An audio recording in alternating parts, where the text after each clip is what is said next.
Welcome everyone to Already Cancelled. I am Peter, that is Connor, and we are going to talk about Star Trek The Next Generation, Season 4, Episode 26. As the finale of Season 4 it is called Redemption. Full spoilers for the episode as always. What is that cliffhanger? What is the this? In its defense, I believe the full title was Redemption Part 1, was it not? That's really not my point. It's not listed as that here. It was listed... Depending on where you look, it's either listed as part 1 or it's not. I think it's a retroactive thing where maybe the second one, which is the premiere of Season 5, was called Part 2. So some have retroactively called this Part 1, but I don't think it's actually always called always was called Part 1. That makes sense. That's not my critique, though. I'm not critiquing that there's a cliffhanger. They had a cliffhanger last season finale. It's not even a critique. I'm not critiquing anything. I'm simply saying, what the hell is this cliffhanger? The actual contents of this cliffhanger. I'm not debating the existence of a cliffhanger. I know. I'm into it. I'm excited. Yeah, I'm excited to see where they go with this.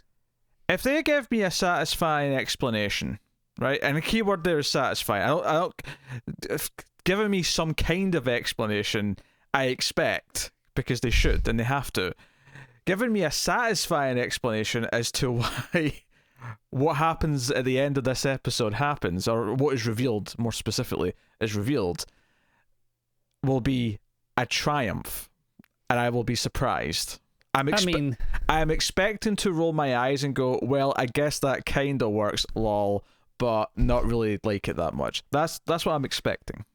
I can't really argue with that. I'm embracing the schlock. Mm-hmm. What are we talking about, of course? We're talking about possibly Romulan. Definitely in a Romulan outfit. Definitely has a different haircut, but was noticeably covering the ears, so you couldn't see if there was actually Romulan ears going on under there. Mm-hmm. But Tasha is like the leader of a Romulan faction or gang or squad or whatever you want to call it. What? There's a last we saw Tasha, I believe was the time travel one. Well, alternate timeline, but they sent her back in time at the end, which is why I say time travel. Yes. How far back did they send her? Can you remember? Was it like a lot of years? I'm like, could this be like a child, and they go down that route? Well, I have to go back and look at that episode again exactly to remember exactly when they sent her. Maybe it stems from that, which I guess. But this is the thing. I actually kind of knew how it was ending because there's a tease halfway through the episode where you see the sort of in the shadow the figure, and I actually thought that even though it was obviously hidden as best they could, I'm like, that kind of looks and sounds like Tasha. That's kind of weird. So at the end of the episode, when she steps out, and it gives us a to be continued, and she's got a really on-the-nose meta line about human beings are, they can pop up when you least expect them. Oh, yeah. They can. Clearly they can. I think what this is she's heard that Data had a new girlfriend, and she's upset about this, and she's coming out of the shadows to confront and deal with this in person, because she has to claim Data as her own boy toy. Truly the only plausible explanation. That's the only one that makes sense. Of course, I'm jumpy to that because it's this ridiculous ending, which I did laugh at. And I don't mean that in a... It's just kind of a weird tightrope of what this ending did, because I'm not saying I laughed at it because it's so bad that I thought it was hilarious. It's not like Code of Honor or anything like that. Unexpected. It's more... Well, it is unexpected, but it's more. There's so much meta attributes connected to Tasha Yar from our own jokes, from our own viewing, from her time on the show. But even in the original airings, I have to imagine Tasha Yar, because of the way she left the show, because of some of the antics that were associated with her character, that I don't know if anyone was passionately streaming for Tasha to make a return. I mean, maybe Denise Crosby when she left and then realised, oh, my career's not flourishing like I thought it would when I left Star Trek. Maybe then she wanted to come back, but I don't know if people It's the sort of thing where now I can see there being like a Twitter hashtag campaign to treat her better, and sort of thing. I'm thinking like not along the lines of some of the more toxic ones, but more justice for Barb. That sort of level of like sort of thing. And I can see, and that's something I could have seen happening and would have led to the episode where she got the return last season and did. Yeah, but that one made as much sense as it could have made, because it was using like the alternate tale, it was like using science fiction things, it was doing all these things. This seemingly evil version walking out with a Romulan haircut as a big ending of season cliffhanger is like, wait, no, she got a good goodbye. We don't need more. Yeah. Now it's like, now what are you doing? We're done. This is weird. I don't know what you're doing. I mean, maybe it'll be great, whatever they're going to do with her, but because all we have right now, because the actual Romulan thing here, the actual plot of the episode, which is that the Romulans are working with the family of the corrupt Klingon that we saw earlier in the season. Duras, yeah. His family, he's got an illegitimate son, which they've went and found. Some affair he had years before. He had a kid. And they can prove it with, they never really question it too much, but they claim they can prove it with DNA tests and whatever, so fine, we'll just assume it's all. It's one of those things that once you're at that point of confidently claiming that, and it's something that they're going to check. We don't really need to see, we just assume they check and sure it's legit. Yeah, we just assume. I mean, Duras sleeping around, 20 years ago, I'm sure I'll buy it, whatever. Yeah, it doesn't seem implausible, does it? But they're working with the Romulans, and we know that Duras was working with the Romulans before. That was kind of the big thing in that episode. So we see a couple of scenes in this episode of them talking to Romulans, and the Romulans are just as them moving the pieces. And a lot of this extends to like the power shift that'll happen if their faction, if their side of the civil war, and for the Klingons, if they win, then ultimately the power and command of Klingons will be allied with the Romulans, meaning the entire Federation Klingon alliance is gone, and this balance is completely flipped to the Romulan side. So there's a lot at stake there. All of that makes sense. All of that is good stakes for what's going on. Before we even get to the personal stuff with Worf and Picard throughout the episode, and all that good stuff. But it's there's this one of the Romulans is in the shadows, and at the end of the episode walks out, and it's Tasha Yar, or someone. Allegedly Tasha Yar. Looks like Tasha Yar. It could be Tasha Far. Well, we already know she had a twin sister, or maybe not twin, but a sister that looked a lot like her. Oh yeah. Maybe there's another one that we didn't know about. See if it's just a sister, that'll be just whipping out sisters all over the place. If it's just a sister, it's obviously a very mundane explanation, and it's not as silly as it could have been. I want something stupid. I'm ready for the schlock. Like I say, I'm just look. If you're pulling this, I want to have fun with it now. I think that's maybe my disappointment with this ending, is that ultimately I'm smirking at it because of how stupid on face value it kind of is to begin with. But I like, this show is better than just impressing or having fun with schlock. This show is legitimately good a lot of the time, and has been very good a lot of the season. Like, the vast majority of the rest of this episode. Yeah, or even just the vast majority of anything to do with this Klingon plot. The last time we had Duras and all that stuff, Gowron with the crazy eyes, he's back. He's the essentially the good Klingon in this episode that they're trying to, because he's supposed to be taking command. He's supposed to be transitioning. Picard's to power. Already there to like, I dub thee new leader. Yeah, so because you get that role, of course, before.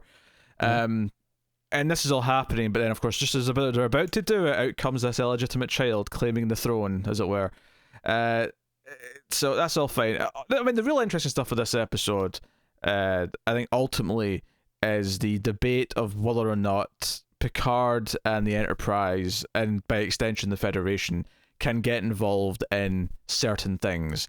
And there's a couple of really good sequences where Picard essentially chooses to just stay out of it. And I think when I'm the most impressed by this show is when they have the characters make a choice that's very on TV like. And Picard's saying, we're not going to intervene and save this Klingon ship, who's an ally that also happens to have Worf on board at this time. The evil Klingons. I'm just using evil and good for the quick sake, but evil Klingons attack good Klingons, and then of course Worf's brother, played by Tony Todd, he's back. He shows up as kind of like more good Klingons that are allying with them. So we have like this two-sided thing really sort of forming. But Picard says, "Get us to a safe distance out of this conflict area. We can't intervene because if we take a side here, then we're intervening in Klingon civil war, and therefore we're because as he puts it later on, politics. Yeah, when he talks to Gowron, later on, he says, because I do actually think there is an argument here, like because Riker has an argument as well at one point where and I say an argument, he has one sentence, but there is logic to it where he says, well, technically, they have a leader who's supposed to be the leader and recognized. Does it matter that the force that's attacking them is also Klingons? And I think that's a fair argument to consider. I don't know if it's necessarily foolproof, but no, it's a sound argument, and it's one that the American government, for example, has used multiple times in the not so distant past. So especially as they said, it's the sort of thing where there's a definite logic you can track there, and that you could probably make a good case out of. But there's still the potential for some pretty significant repercussions if Picard makes that decision. Yeah, but there's also repercussions if they don't intervene, because we know what the stakes are. If the other side win, if Duraci's family wins this, who are allied with the Romulans, it actually leads to a lot of really bad things for the Federation as a whole. So I guess, yes, all of this, all the parallels to some of the Cold War stuff that I think most people will probably be thinking about as we're talking about these decisions. Yeah. I don't think they're accidental by any means. They seem far too explicit to.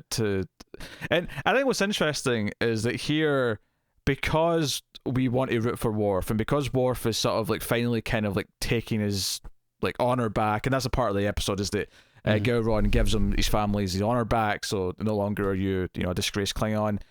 Kind of has to be forced into it though, doesn't he? Well, he has to be forced in to begin with. He doesn't want to do it at first, but by the time he does it, it feels like he actually wants to do it at that point. Oh, when I say he has to be forced to, I think the whole time he wants to do it. He respects Worf enough, I think, by that point already, where he's like, if this is true, I'd love to, but there are politics that play, which is why he doesn't.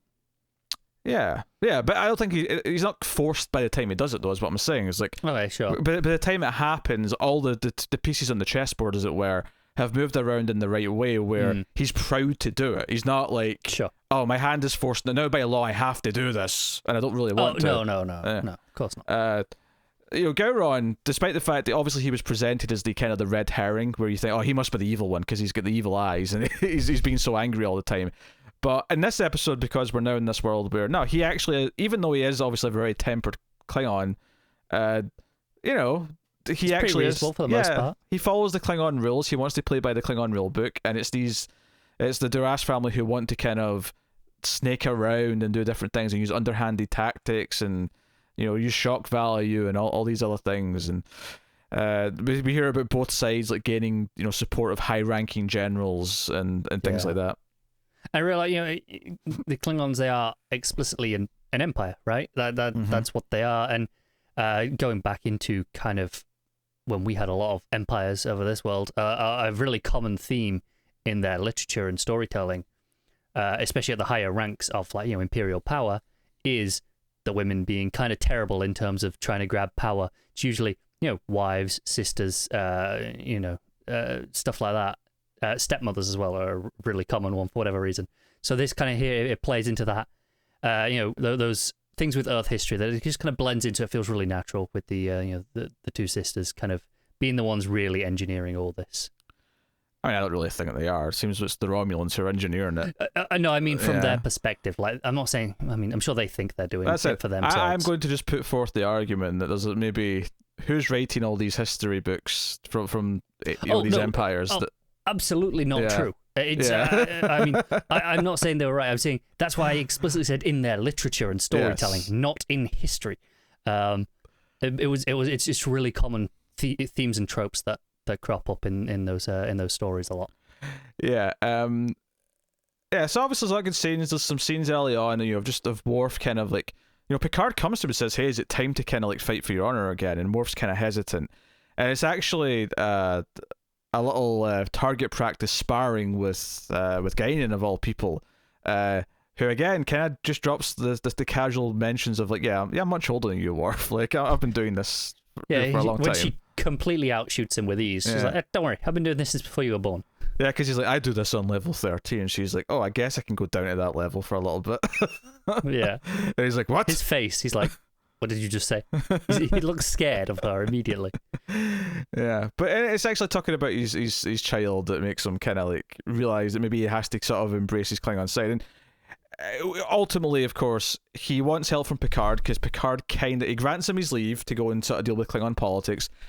But then when Worf is looking through Enterprise files to prove what actually happened at Kaminar and all that, Picard's like, hey, this is a little bit iffy because you're using resources of the Enterprise for political reasons on Klingon, and that's a little bit, And he says, look, I'll make these sort of public records so you can look at them. Everyone in Klingon can look at them. And I know the planet's not called Klingon, but like all the Klingons can look at them. And it's just, the idea being, okay, we're just releasing them to the public now, so there's no like special treatment for you. You're not using your status as an officer to get at them. Now they're available for everyone. So it's like kind of a loophole almost to make it okay. But yeah, it's for everyone.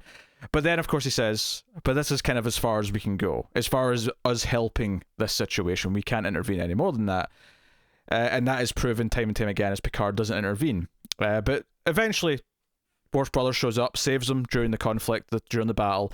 And then afterwards, Gowron asks Picard, he says, hey, I am officially, now I'm certified leader. I'm asking for your help in this rebellion, essentially, this uprising.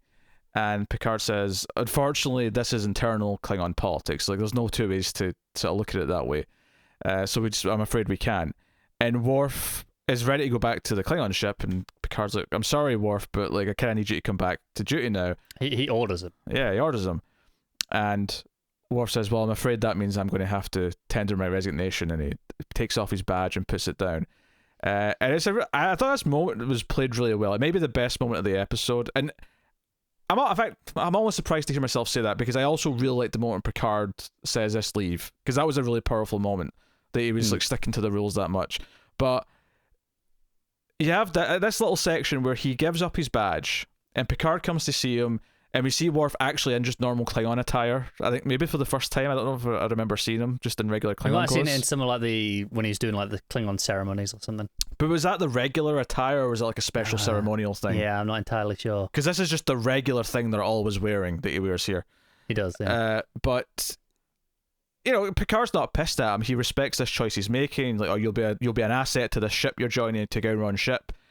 Gonna be the chief weapons officer or something. Yeah, and he gives him, they give him this send off where he walks out, to the teleporter room, and everyone's like all lined up and saluting him, and no one says anything that heartfelt. There's not any big speeches, but the moment that got me, and I'm going to give credit where credit is due here to Frakes. After Worf beams off the ship, and everyone's standing there quietly, Riker yells out, back to duty, or whatever the line is. Dismissed. Dismissed, I think, yeah. But there's just enough of the word just sounds a little choked up as he says it. That it just you get that it's hitting him. And I was like, okay, that was a nice, subtle, just difference to the way he said it that gave it a little bit of oomph. Now, don't get me wrong, I fully expect Worf to be back on the Enterprise by the end of episode 1 of next season, but it's one of those things where they could play with it a little bit, because I know it's not too long until he shifts over to Deep Space Nine. Does he? I don't know if he shifts over to that while Next Gen's still running, or if that's something that happens because obviously Deep Space Nine and Next Gen only overlap by 2 seasons, so I'm not sure if he only moves over maybe after it's done. It's one of those things where only 2 seasons, and there's only 3 seasons left of this. It's not actually that big a gap. I also suspect he will be back by the end of episode 1, don't get me wrong. But there's just enough plausibility that I'm like, well, maybe they can fudge things a little bit. It's one of the things we've said over this season, I think, when this Romulan stuff with the Klingons has popped up, and it's only been a couple of episodes, really, is how well they've paced out like whatever the Romulans' master plan is, all the way from the season 1 finale, and sort of seeing it come to a culmination here, which made it feel worthy of a season finale episode. And in some ways, because I think season 2, I mean, that ended with the clip show episode, so that was just unfortunate. Like, there's just no way around that. It's a write-off, yeah. But season 1, ended with the introduction, or the reintroduction, I should say, of the Romulans, and season 3 had the big, Borg episode. They realized they had something special with that, and they did a big thing with them.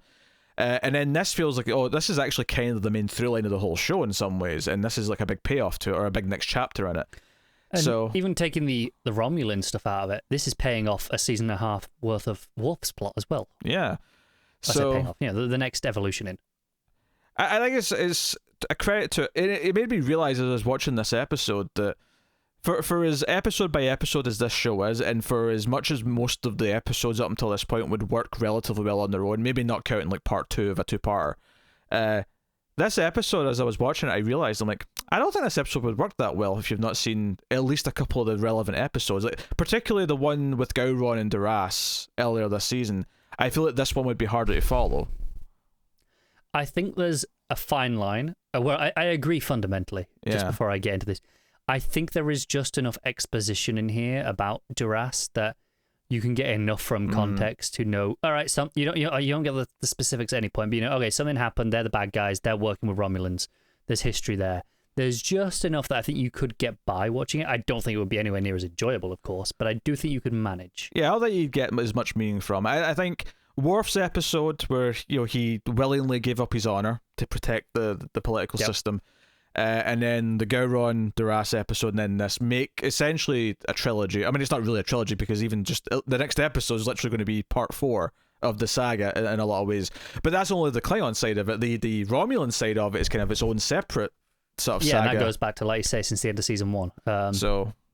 I do think I stand by you could follow this episode and it would function if you hadn't watched anything else. I do not think you would get anywhere near the enjoyment out of it as we have, or anyone else who's watched the show.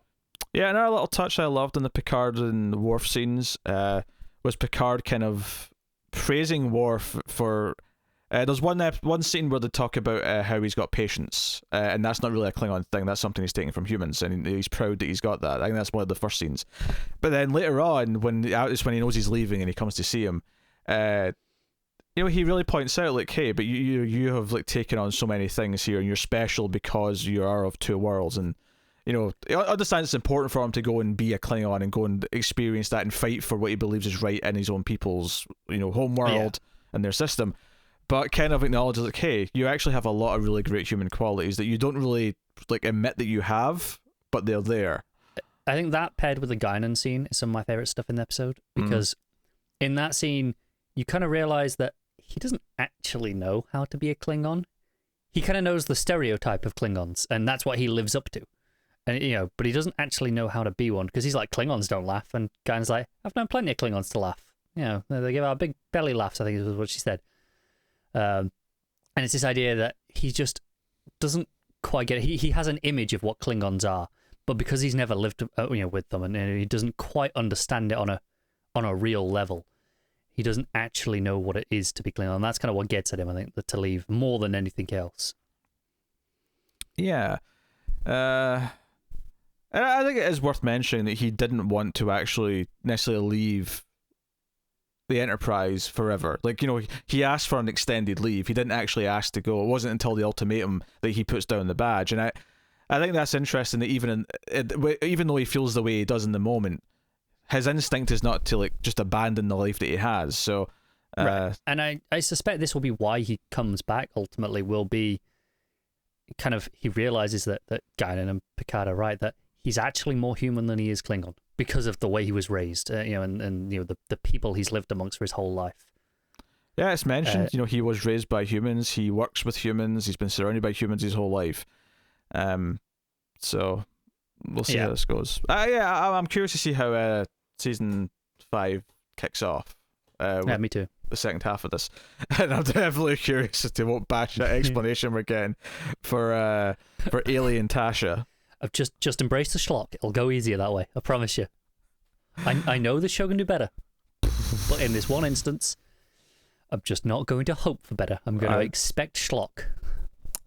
This is because I always knew she came back in some form, and we got to that episode last season And you thought, that's it. Yeah, and that was yesterday's Enterprise was a nice payoff. It gave her a proper send off.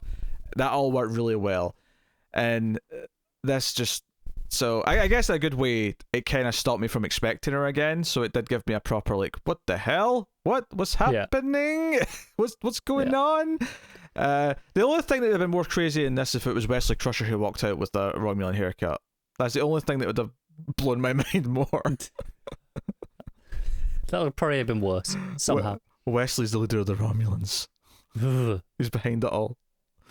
Oh dear. That I mean, the weirdness of that, which still could lead to great things. I'll give the show some benefit of the doubt and let them do whatever they're going to do with it. But the rest of the episode though is really solid. I don't think it's quite top tier though. I think there's a lot of good scenes in it.